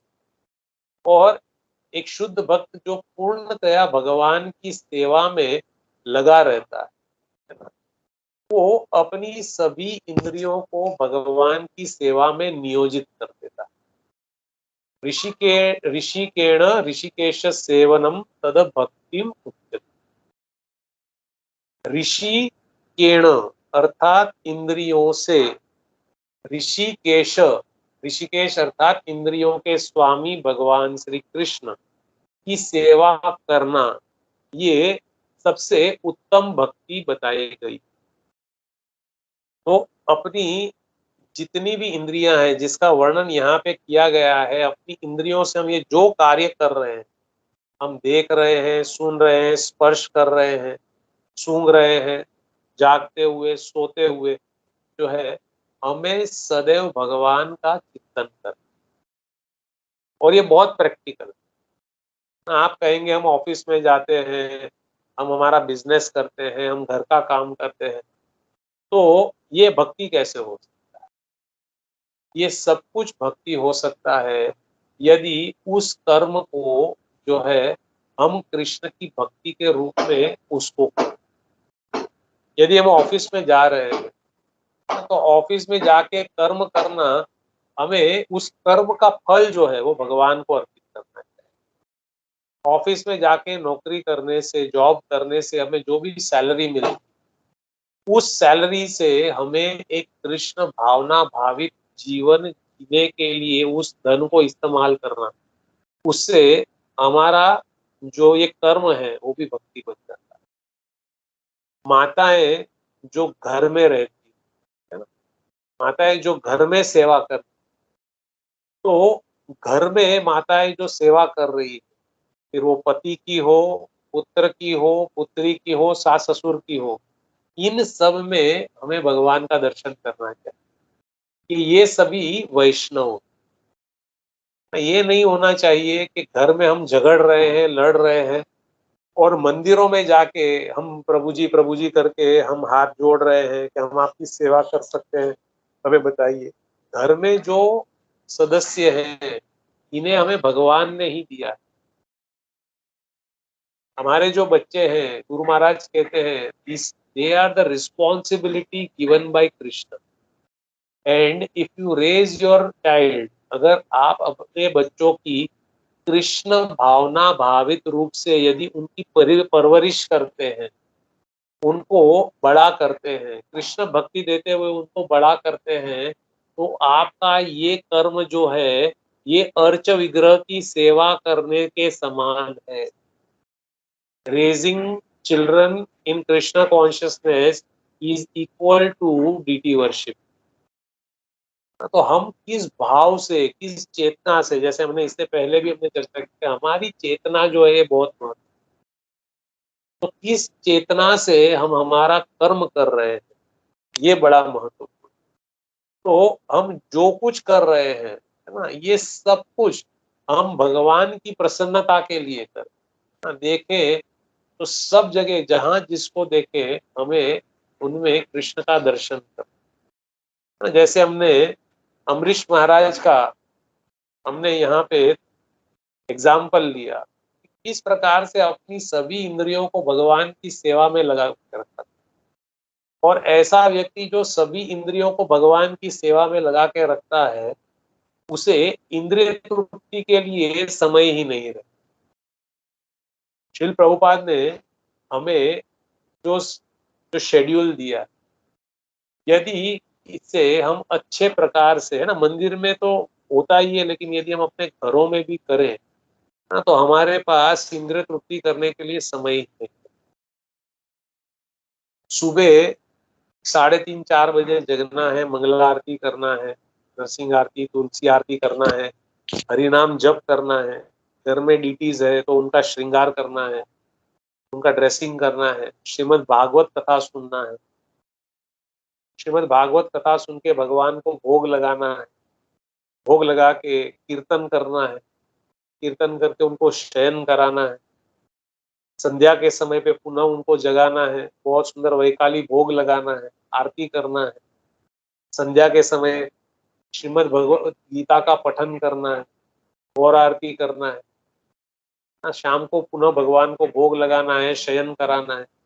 बताइए समय का भोग करने के लिए समय ही नहीं है यदि हम आचार्यों के उपदेशों को यदि हम प्रकार से अपने जीवन में हम उतारें। प्रभुपाद जी आगे कहते हैं कि इसका कारण यही है कि वह भगवान की दिव्य सेवा में लगा रहता है। यद्यपि ऐसा प्रतीत होता है कि वह अपने शरीर तथा इंद्रियों से कर्म कर रहा है, किंतु वह अपनी वास्तविक स्थिति के प्रति सचेत रहता है, जो कि है आध्यात्मिक व्यस्तता। भौतिक चेतना में इंद्रिय तृप्ति में लगा, भौतिक चेतना में इंद्रियां इंद्रिय तृप्ति में लगी रहती है, किंतु कृष्ण भावनामृत में वह कृष्ण की इंद्रियों की तुष्टि में लगी रहती है। अतः कृष्ण भावना भावित व्यक्ति सदा मुक्त रहता है, भले ही वह ऊपर से भौतिक कार्यों में लगा हुआ दिखाई पड़े, देखने तथा सुनने के कार्य ज्ञानेंद्रियों के कर्म हैं, जबकि चलना, बोलना, मल त्यागना आदि कर्मेंद्रियों के कार्य हैं।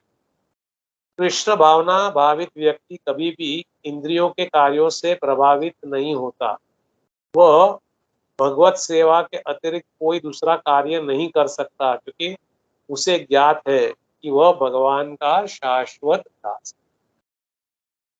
कि प्रभुपाद जी यहाँ पे हमें अव्यर्थ कालम इसकी शिक्षा दे रहे हैं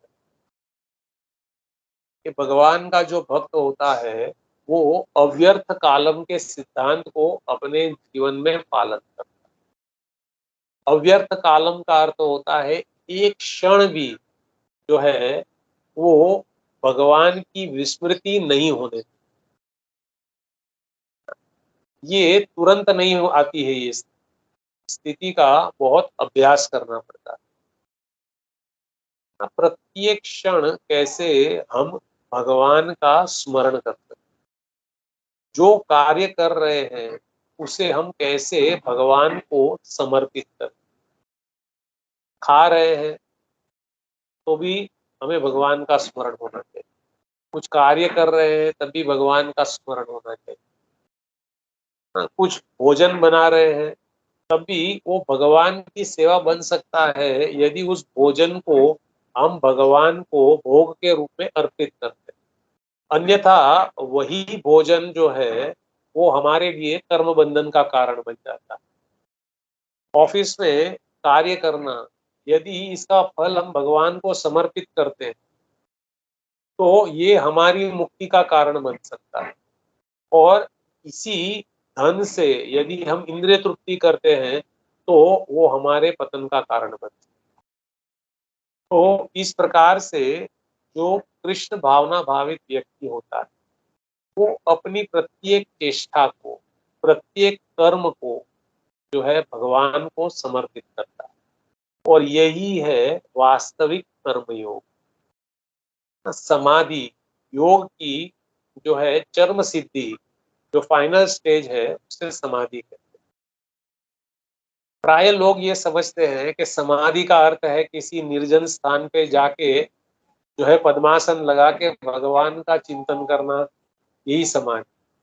प्रभुपाद जी ने कहा है कि वास्तविक समाधि है 24 घंटा कृष्ण की सेवा में लगे, कृष्ण को प्रसन्न करने के लिए कार्य करना 24 घंटे, ये वास्तविक समाधि। तो हमारे जीवन में हम जो कुछ करते हैं ये सब कुछ हमें भगवान को समर्पित करना चाहिए। और ये कड़ा जो है इसे कर्म योग कहते हैं। कर्म करना है, लेकिन कैसा कर्म करना है? वो कर्म जो हमें भगवान से जोड़ता, वो कर्म जिससे हम हमारी इस सुप्त चेतना को, सुप्त कृष्ण भावना भावित चेतना को, जो अभी सुप्त अवस्था में है, सोई हुई अवस्था में है, उसे जागृत करें और जागृत करके हमें भगवान से जोड़े। इसी को वास्तव में कर्मयोग कहते हैं। तो यहाँ पे इन 3 श्लोक के माध्यम से जो है भगवान श्री कृष्ण अर्जुन को माध्यम बना के हमें कर्मयोग की शिक्षा दे रहे हैं।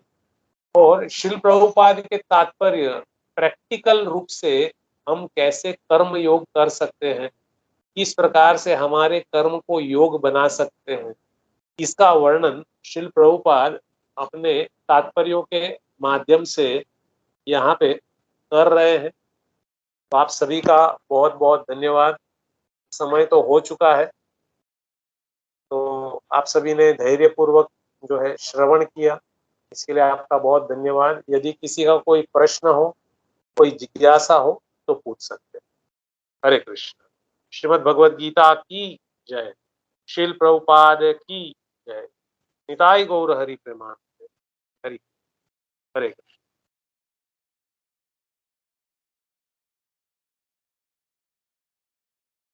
हरे कृष्णा प्रभु जी, दंडवत प्रणाम। हरे कृष्णा, दंडवत प्रभु। कवल प्रभु, थैंक यू सो मच। आपने इस सेशन को आपने ये किया प्रभु। एंड मैं सिर्फ यही बोलना चाहूंगा प्रभु, इट वाज वेरी नाइस, मतलब बहुत सिंपल तरीके से। बिकॉज जब जैसे आपने कहा प्रभु कि जब हम श्लोक पढ़ते हैं तो हमें वो समझ में नहीं आता, but when we read the purport of Srila Prabhupada ji, Yes. so we can very easily we can understand what is the actual meaning of this shloka and translation. So और आपने भी उसको बहुत एकदम सरल तरीका से बताया प्रभु। So I really thank you Prabhu for a wonderful session, and we all need कि आप ऐसे आते रहिए और भगवत गीता और भागवतम का हमें ज्ञान देते रहिए प्रभु। तो thank you so much once again प्रभु। Thank you very much for allowing me to serve all of you. आप सबकी सेवा का अवसर दिया उसके लिए बहुत बहुत धन्यवाद। Thank you for that. किसी का कोई प्रश्न हो, कोई जिज्ञासा हो तो पूछ सकते हैं।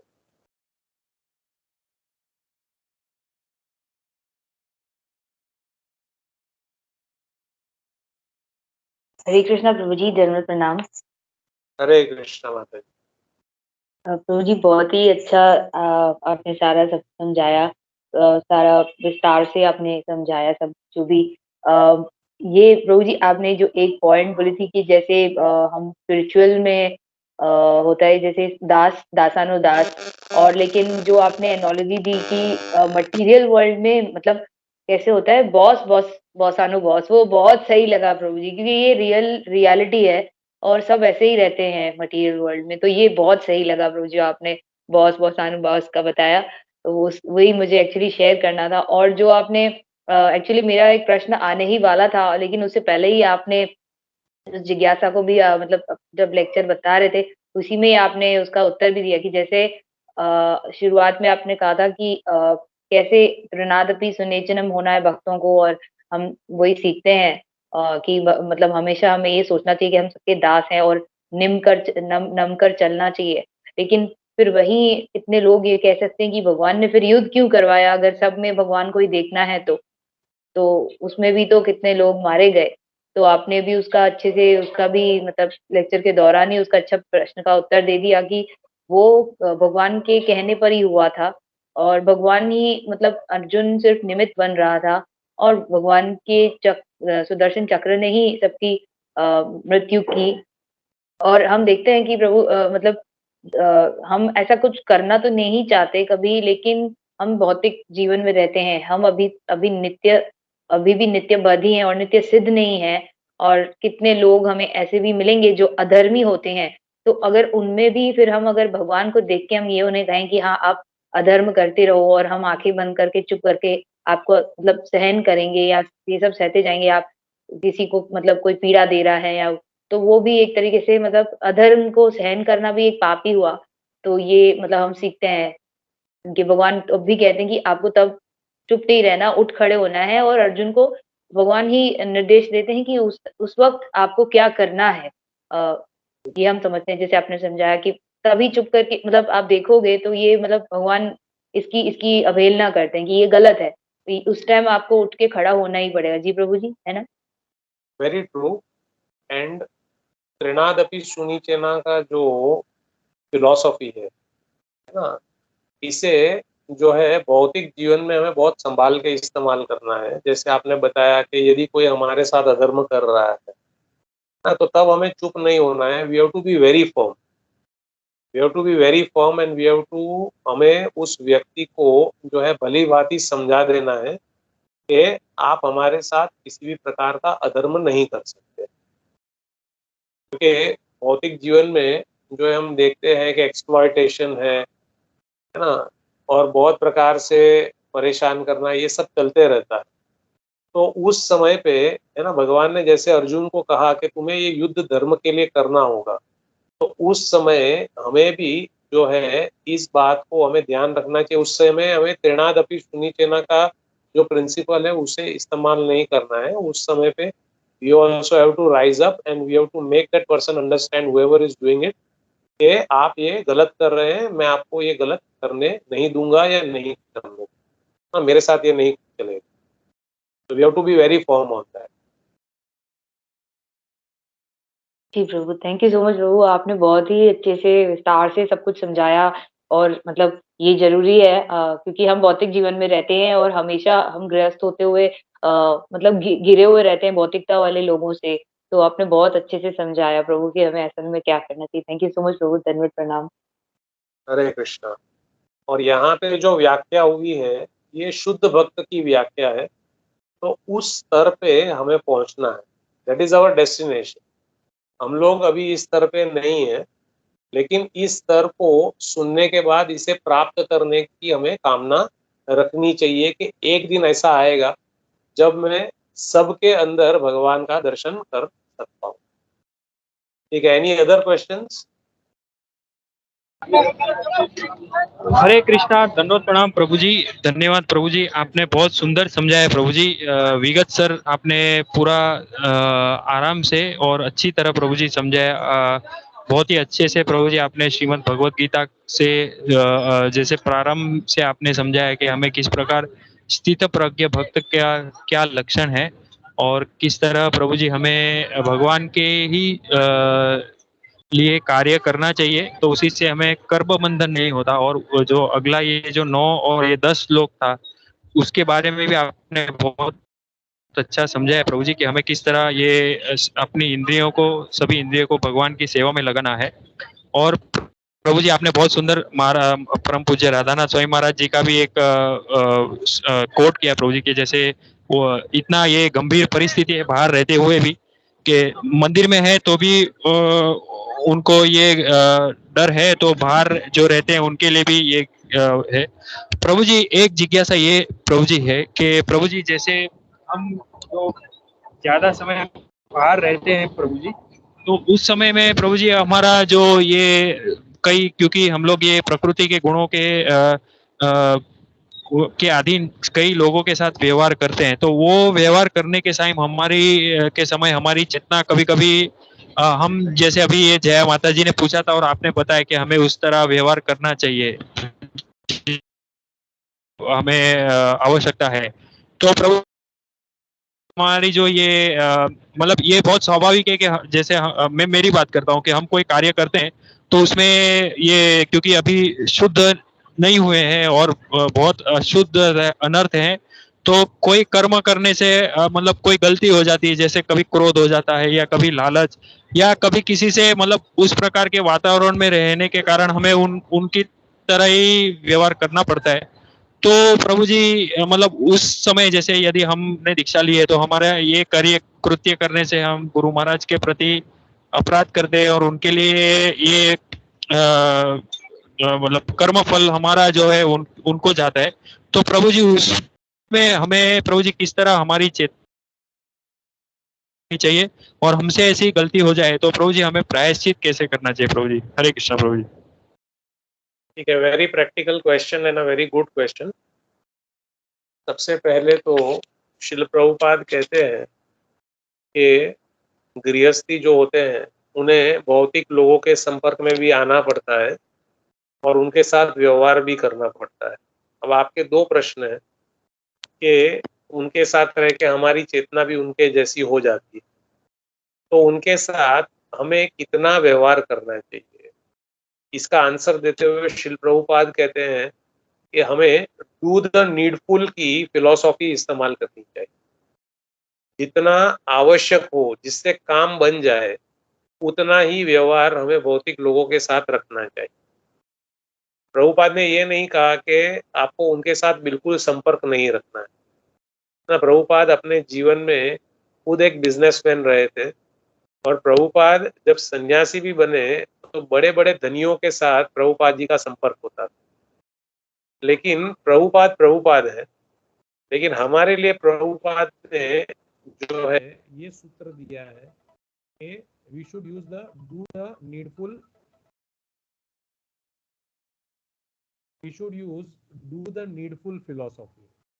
जितना आवश्यक हो उतना ही व्यवहार जो है हमें उनके साथ रखना चाहिए, जिससे हमारा काम भी बन जाए और हमारी चेतना जो है वो भी अशुद्ध ना हो। तो this is the first thing. दूसरी चीज कि हमारी साधना बहुत इंपॉर्टेंट है। हमारी साधना जितनी अच्छी होगी, जितनी स्ट्रांग होगी, उतना ये हमें बल प्रदान करेगा। आपको मैं एक इंसिडेंट बताता हूँ, बहुत सालों पहले का है, और आप सभी जो इंडिया में रहते हैं, मुंबई में रहते हैं, वो इस ग्रेस आनंद वृंदावन प्रभु से परिचित होंगे। आनंद वृंदावन प्रभु हमारे जो गॉड ब्रदर्स हैं उसमें बहुत सीनियर है, और वो स्टॉक मार्केट में एज अ स्टॉक ब्रोकर जो है वो काम कर रहे थे फॉर अराउंड 35 ईयर्स। और एक टाइम ऐसा आ गया जब उनका मैरिज हुआ और उन्होंने घर छोड़ के वो मंदिर में रहने लगे। Then again he shifted to his residence, और उन्होंने महाराज से एक क्वेश्चन पूछा था कि महाराज, मैं ऐसी जगह पे जो है मैं वर्क करता हूँ जहाँ पे जो है चेतना बहुत अशुद्ध हो जाती है लोभ के कारण, ना मेरा बिजनेस ही ऐसा है, तो मैं कैसे बच सकता हूँ।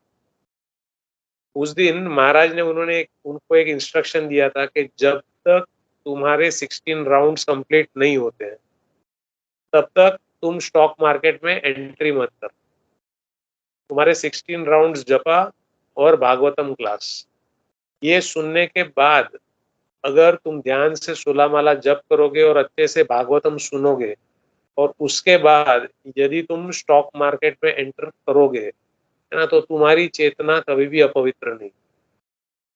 तो अवर साधना इज ऑल्सो वेरी इंपॉर्टेंट। हम लोग देखते हैं कि बॉम्बे जैसे मेट्रोपॉलिटन्स में जहाँ पे एक एक पग पे जो है डिस्ट्रैक्शंस है ना, तो ऐसे में अपने आप को मेंटेन करना इज अ चैलेंज, यस।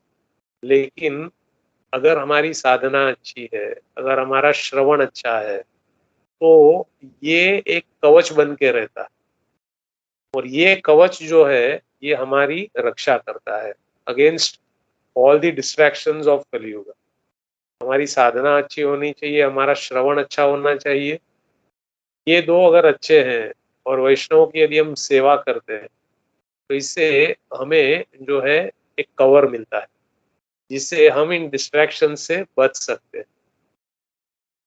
और कभी हमसे अगर कुछ गलत कार्य हो जाता है ना, अगर कुछ गलती हमें प्रयास करना चाहिए कि हम नहीं करें, लेकिन जैसे आपने बताया कि हम सभी बद्ध जीव हैं, हमसे गलती हो जाती है, तो यदि हमारे से कोई ऑफेंस हो जाता है तो उस समय पे हमें गुरु महाराज से क्षमा मांगनी चाहिए, और ये संकल्प करना चाहिए कि ये गलती मैं फिर से नहीं करूँ। गुरु महाराज से, वैष्णवों से शेयर करना चाहिए, उनका गाइडेंस लेना चाहिए कि मुझसे जो है ये गलती हो गई है। और गुरु महाराज अवेलेबल है, very good. If Guru Maharaj is very busy, then we should take counselling consultation from senior Vaishnavas whom Guru Maharaj has appointed to take care of the devotee family. तो उनसे हमें कंसल्टेशन करना चाहिए, और उनसे जो है हमें कंसल्टेशन करने के बाद में मन में ये संकल्प लेना चाहिए कि मुझसे ये ऑफेंस जो है, ये गलती जो है, ये फिर से नहीं हो। ऐसा करने से जो है हम आगे बढ़ सकते हैं। Does that satisfy your query, प्रभु? हरे कृष्णा प्रभु जी। जी प्रभु जी, आपने बहुत सुंदर ये समझाया और अच्छा मार्गदर्शन दिया प्रभु जी। और ये प्रभु जी जैसे ये विधि जो है प्रभु जी, ये करने में और मतलब जैसे आप और जैसे वरिष्ठ भक्त जो बताते हैं प्रभु जी, वो अपने अनुभव से बताते हैं, तो प्रभु जी हम लोग सीख रहे हैं प्रभु जी। तो जरूर प्रभु जी आपके बताए हुए ये मार्गदर्शन पे जरूर प्रभु जी प्रयास करेंगे प्रभु जी। थैंक यू प्रभु जी, बहुत सुंदर आपने समझाया प्रभु जी। हरे कृष्णा। दंडवत प्रणाम प्रभु जी आपको और सभी भक्तों को। Hare Krishna. Thank you, Hare Krishna. So we can end this session now. अभी हम एंड कर सकते हैं। Hare Krishna, Prabhuji. Can I ask you one small question, Prabhuji? Yes, please. Sorry, Prabhuji, आपको लेट कर रहा हूँ, सॉरी। प्रभुजी सिर्फ एक सवाल था कि हम लोग मतलब मजाक में अगर किसी से मतलब बच्चों के साथ या फिर अपने भाइयों के साथ, सिबलिंग्स के साथ अगर हम लोग मजाक करेंगे तो क्या वो वैष्णव अपराध काउंट हो सकता है क्या प्रभुजी? आपके जो सिबलिंग्स हैं या आपके जो बच्चे हैं, आपके सिबलिंग्स जो हैं, आर दे डिवोटी? हाँ प्रभुजी। ठीक है, देखो जब तक हम किसी के हृदय को ठेस नहीं पहुंचाते, हम किसी से मजाक कर रहे हैं और वो मजाक के मूड में उसको एक्सेप्ट करते हैं, till that time there is no offence.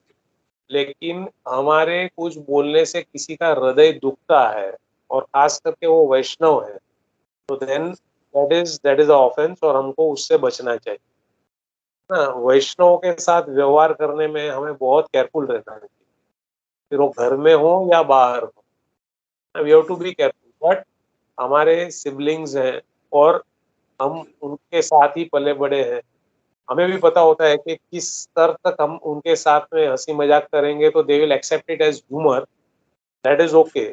ऐसा ये नहीं है कि हम किसी के साथ मजाक भी नहीं कर सकते, लेकिन हमें ये ध्यान रखना चाहिए कि किसी के हृदय को हमें दुखाना नहीं। यदि हम किसी के हृदय को दुखाते हैं and if that person is a Vaishnava, then yes it is a offence and we should, ये हमें ध्यान रखना चाहिए।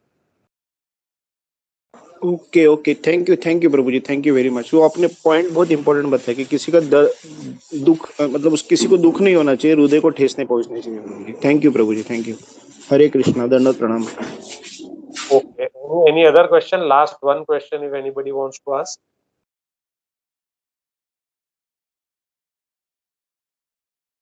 Hare Krishna, Prabhu. Yeah, Prabhu. So, yeah, thank you so much, Prabhu, once again, and thanks once again, Prabhu. And हम यही इच्छा करेंगे कि आप ऐसे आते रहिए, प्रभु। We will let you know, प्रभु, कि अगर आपका समय हो तो हम नेक्स्ट टाइम भी आपको, प्रभु, इनवाइट करेंगे, प्रभु। So, thank you so much, Prabhu, and Thank you for this service too. thank you Hare so much, Krishna. प्रभु। हरे कृष्णा। श्रील प्रभुपाद की जय। इस ग्रेस पंचतत्व प्रिय प्रभु जी की। हरे कृष्णा। जय प्रभुपाद की जय, अनंत कोटि वैष्णव वृंद की जय।